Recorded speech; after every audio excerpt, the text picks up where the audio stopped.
Hey everybody, welcome to Road.cc. Now, before we got locked down and I had to do this from my garden, I did a Shiny Stuff episode on our YouTube channel with Liam, and we featured these. These are the Aftershokz Aeropex bone conduction headphones, £149.95. And we featured them on that show, and now we've reviewed them on the site, and there's a link in the description below for you to have a look at what we thought of them. We thought they were quite good, really. But one of the questions that was asked on that video, and I quote, is from Inspired to Tired 1, who says, are these bone conduction headphones really any better than a £30 to £40 pair found on Amazon? So in the interests of answering that question, we went on Amazon and we got these, which are the R9 bone conduction headphones. They don't really seem to have a make. It says love music, love cool, and it says minimalism to beauty. And it says other stuff that's random. But there they are, they're £29.99. So about 1/5 of the price of these. So let's have a look at both of them. And let's give both of them a go and see how they compare. So if you've never used bone conduction headphones before, you might be wondering, why would I want to?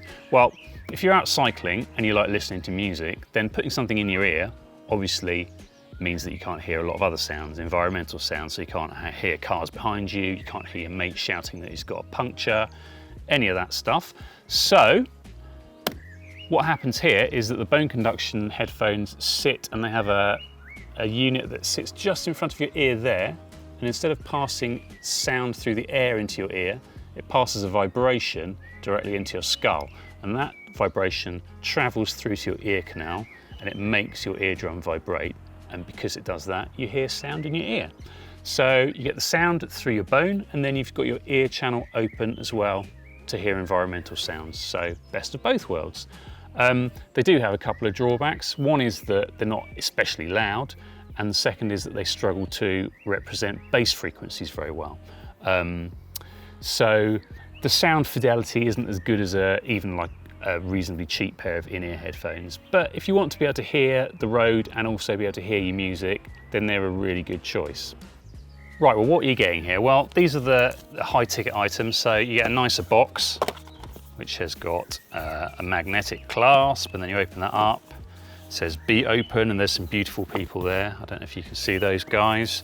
And then you've got your headphones, and then under here you've got your accessories. Obviously I've already opened all this because we've reviewed them. You get a nice little silicone pouch here, and in that you get 2 charging leads because it uses a proprietary lead, but I've left one in the office, I can't go and get it now. And some earplugs, because sometimes you don't want other sounds, like when you're mowing the lawn or doing your drilling or whatever. So that's all the stuff, very nice. And in the R9 box, we get this. Some headphones, obviously. And also we get a little box here, which has got a charging lead in there. And also some headphones like you might get given in the bar at a gig. And that's your lot, apart from a warning thing in Chinese, which I haven't been able to read. So, not quite as high quality, but obviously, effectively, it's the same stuff. Now, the first thing you'll notice, obviously, is that these R9s are much bigger than these Aftershock Aeropexes. These are the smallest ones I've tried, bone conduction headphones. This is the little bone conduction unit.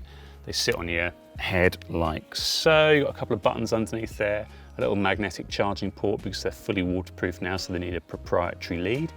And there you go, off you go. There's a little mute and skip button on the side too, and there's a microphone in them so you can take calls while you're out and about.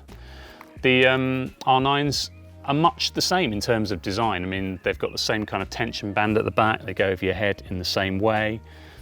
The little bone conduction units sit in the same place. They're much bigger, obviously. Buttons on the bottom, actually at the back there. Actually at the front there, I've got them the wrong way around.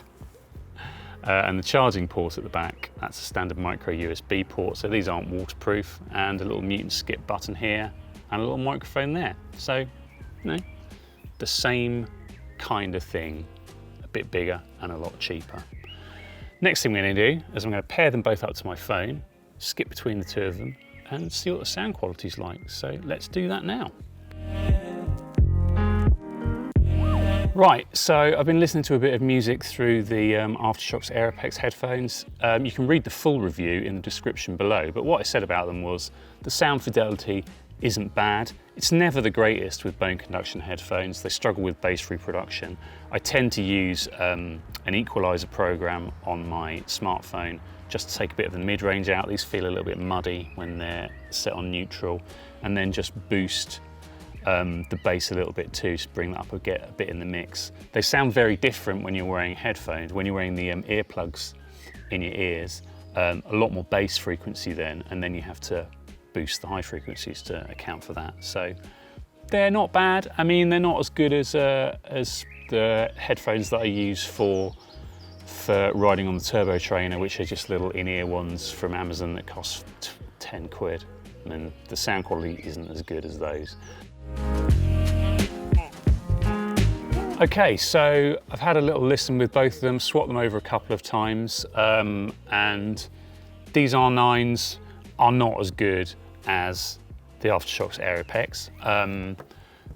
The ways they're not as good are the sound through them with no equalization is quite a lot muddier. They sound much more like they're equalized for voice, so they'd probably be good for podcasts, listening to stuff like that, but for music they don't really have a lot of dynamic range. If you put an equalizer on them, then you can make them sound okay. You have to take quite a lot of the middle out, and that takes a lot of the volume out, so they're not as loud as the Aeropex, even when they're turned up to full volume.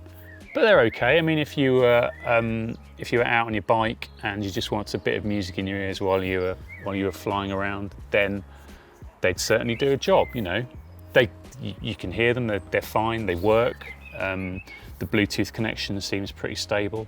The next thing we're going to do is see just how stable that connection is. So we're going to put the phone on the tripod. We're going to walk away and see how far we can get before the sound breaks up. So let's go and do that.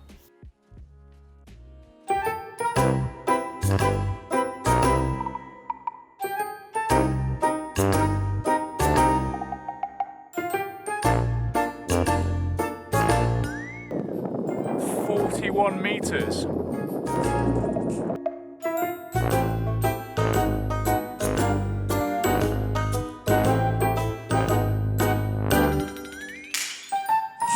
$32 meters.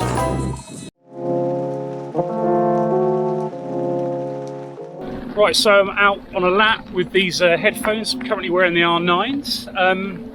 You know, they're doing all right. I can hear the music in my ears. I can still got my ears open so I can hear cars and other traffic about. They're not particularly loud and they're not particularly bassy, but I can hear stuff, and you know, I can sing along to stuff that I know.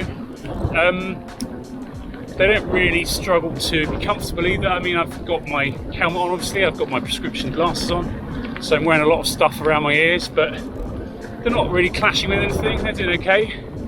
So yeah, if you just want to have a bit of kind of background music in your ears as you're riding along, they're doing a pretty decent job, really. Yeah, not bad.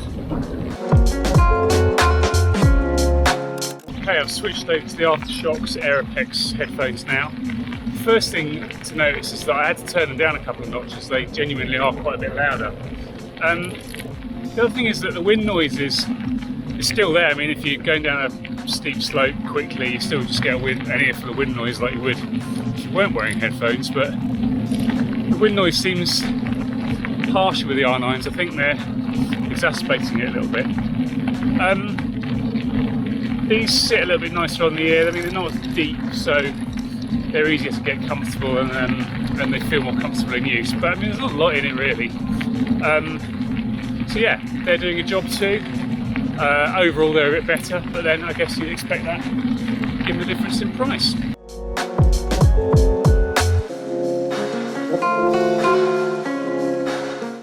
So, what have we learnt from this? Well, unsurprisingly, we've learnt that these £150 headphones are better than these £30 headphones.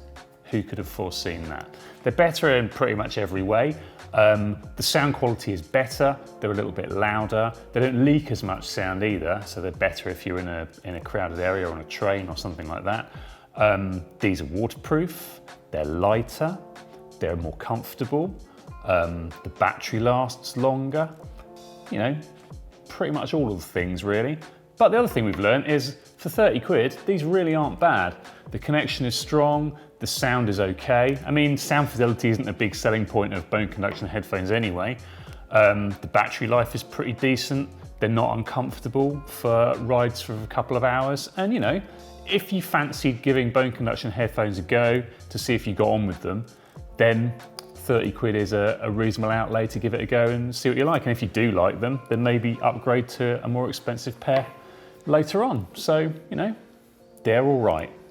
So there's your answer. Thanks for watching. If you've got any questions about either of these or anything in the video, get in the comments below. We'll answer them for you. And don't forget to like and subscribe for more like this on road.cc. Cheers.